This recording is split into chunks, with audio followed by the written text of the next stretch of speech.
Halo teman-teman, perkenalkan nama saya Sri Mulyani, bisa dipanggil Yani. Saya mahasiswi dari Sekolah Tinggi Ilmu Kesehatan Kendal, program Sarjana Keperawatan semester 6, dengan nomor induk SK 117032.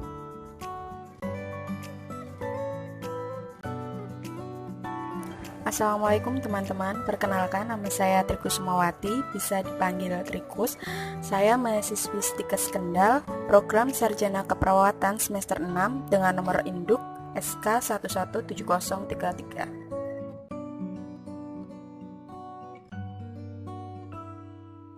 Halo teman-teman, perkenalkan nama saya Ana Yesika, bisa dipanggil Yesika.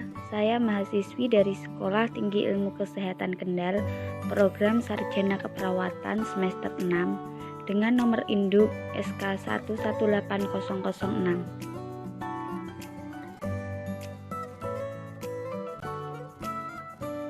Halo guys, perkenalkan nama saya Anisania, bisa dipanggil Anis.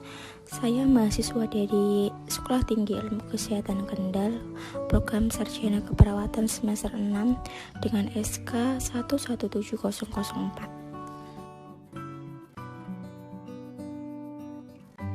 Halo teman-teman, perkenalkan nama saya Indri Hapsari, biasa dipanggil Indri. Saya mahasiswa dari Sekolah Tinggi Ilmu Kesehatan Kendal, program Sarjana Ilmu Keperawatan semester 6 dengan SK 117016.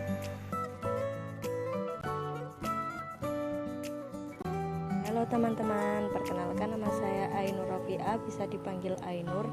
Saya mahasiswi Sekolah Tinggi Ilmu Kesehatan Kendal, program studi Ilmu Keperawatan semester 6 dengan nomor induk SK 117003.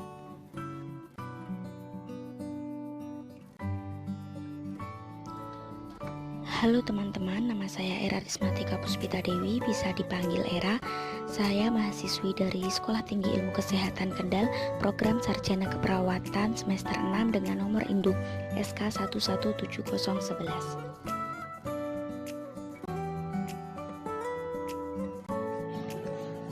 Assalamualaikum teman-teman, perkenalkan saya Aditya Radian Hidayat, mahasiswa Stikes Kendal, Prodi Ilmu Keperawatan dengan nomor induk.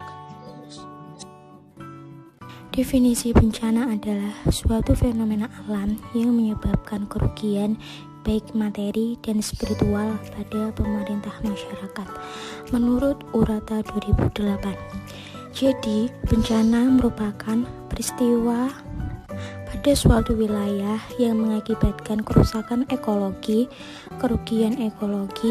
kerugian hidup bagi manusia, serta menurunnya derajat kesehatan, sehingga memerlukan bantuan dari pihak luar. Ada peran perawat dalam bencana, yaitu yang pertama, perawat mengikuti pendidikan pelatihan bagi tenaga kesehatan dalam penanggulangan ancaman bencana untuk setiap fasenya. Yang kedua, perawat ikut terlibat dalam berbagai kegiatan pemerintahan, organisasi, lingkungan, Palang Merah Nasional, maupun lembaga-lembaga kemasyarakatan dalam memberikan penyuluhan dan simulasi memberikan tanggap bencana.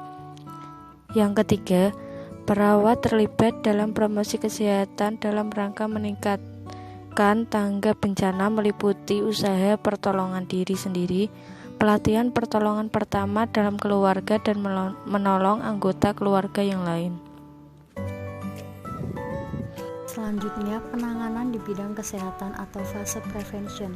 1. Pada tingkat pusat meliputi membuat, menyebarluaskan, dan memutakhirkan pedoman penanggulangan bencana, membuat standar-standar penanggulangan bencana, membuat peta geomedik, mengadakan pelatihan setiap unit dan petugas yang terlibat dalam penanggulangan bencana, termasuk di dalamnya gladi posko dan gladi lapang, inventarisasi sumber daya kesehatan pemerintah dan swasta termasuk LSM, membuat standar dan mekanisme penerimaan bantuan dari dalam dan luar negeri, lalu inventarisasi jenis dan lokasi kemungkinan terjadi bencana di wilayahnya dengan mengupayakan informasi early warning atau peringatan dini, membentuk tim reaksi cepat penanggulangan bencana, dan yang terakhir, mengembangkan mitigasi dan kesiapsiagaan penanggulangan bencana atau sarana dan prasarana. Selanjutnya, tingkat provinsi, Kepala Dinas Kesehatan Provinsi melakukan kegiatan yang pertama, membuat peta geometrik daerah rawan bencana, yang kedua, membuat rencana kontingensi, yang ketiga, menyusun dan menyebarluaskan pedoman atau prota penanggulangan bencana, yang keempat, inventarisasi sumber daya kesehatan pemerintah dan swasta termasuk LSM, yang kelima, membentuk dan mengembangkan tim reaksi cepat. Kemudian yang keenam, menyelenggarakan pelatihan termasuk di dalamnya gladi posko dan gladi lapang dengan melibatkan semua unit terkait. Yang ketujuh, membentuk posdalop penanggulangan bencana. Yang kedelapan, melengkapi sarana atau fasilitas yang diperlukan termasuk mengembangkan sistem komunikasi dan informasi di daerah tersebut.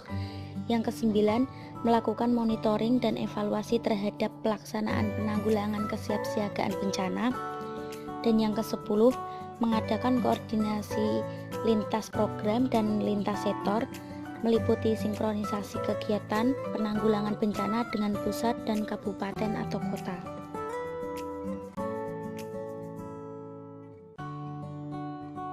Yang ketiga, tingkat kabupaten atau kota, Kepala Dinas Kesehatan Kabupaten atau Kota melakukan kegiatan. Yang pertama, membuat rencana kegiatan upaya pencegahan, mitigasi, dan kesiapsiagaan penanggulangan bencana. Yang kedua, membuat peta geometrik daerah rawan bencana. Yang ketiga, membuat rencana kontingensi. Yang keempat, menyelenggarakan pelatihan termasuk di dalamnya gladi posko dan gladi lapang dengan melibatkan semua unit terkait. Lalu membentuk dan mengembangkan tim reaksi cepat. Yang terakhir, membentuk pusdalop penanggulangan bencana. Lanjutannya, 4. Tingkat kecamatan. Kepala Puskesmas melakukan kegiatan yaitu 1. Membuat peta geometrik daerah rawan bencana. 2. Membuat jalur evakuasi. 3. Mengadakan pelatihan. 4. Inventarisasi sumber daya sesuai dengan potensi bahaya yang mungkin terjadi. 5. Menerima dan menindaklanjuti informasi peringatan dini untuk kesiapsiagaan bidang kesehatan. 6. Membentuk tim kesehatan lapangan yang bergabung dalam Satgas. 7. Mengadakan koordinasi lintas sektor.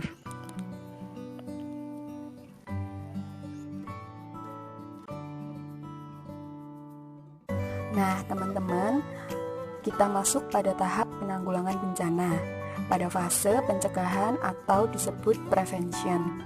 Untuk yang pertama, kita harus melakukan perencanaan penanggulangan bencana yang meliputi ada pengenalan dan pengkajian ancaman bencana, kemudian ada pemahaman kerentanan masyarakat, lalu analisa kemungkinan dampak bencana, pilihan tindakan pengurangan risiko bencana, kemudian ada penentuan mekanisme kesiapan dan penanggulangan dampak bencana, alokasi tugas, kewenangan, dan sumber daya yang tersedia, penyusunan rencana penanggulangan bencana dikoordinasikan dengan BNPB untuk tingkat nasional, lalu BPBD untuk tingkat provinsi, dan BPBD untuk tingkat kabupaten atau kota yang ditetapkan oleh pemerintah serta pemerintah daerah sesuai dengan kewenangannya untuk jangka waktu 5 tahun.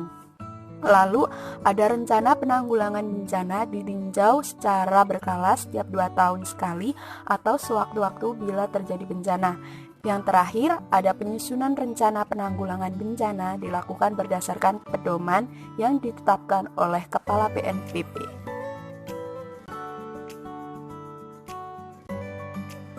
Pada tahap penanggulangan bencana, fase prevention atau pencegahan yang kedua, yaitu peringatan dini. Peringatan dini dilakukan untuk pengambilan tindakan cepat dan tepat dalam rangka mengurangi resiko terkena bencana, serta mempersiapkan tindakan tanggap darurat dan dilakukan melalui 1. Pengamatan gejala bencana. Yang kedua, analisis hasil pengamatan gejala bencana. Yang ketiga, pengambilan keputusan oleh pihak yang berwenang. Yang keempat, penyebar luasan informasi tentang peringatan bencana. Dan yang selanjutnya, pengambilan tindakan oleh masyarakat. Nah, sekarang untuk tahap yang ketiga dalam penanggulangan bencana pada fase pencegahan atau prevention, yaitu ada mitigasi, dilakukan untuk mengurangi resiko bencana bagi masyarakat yang berada pada kawasan rawan bencana, yang dilakukan melalui 1. Pelaksanaan tata ruang yang berdasarkan analisis resiko bencana, kemudian pengaturan pembangunan infrastruktur dan tata bangunan. Kemudian yang ketiga, yang terakhir, penyelenggaraan pendidikan, penyuluhan, dan pelatihan baik secara konvensional maupun modern.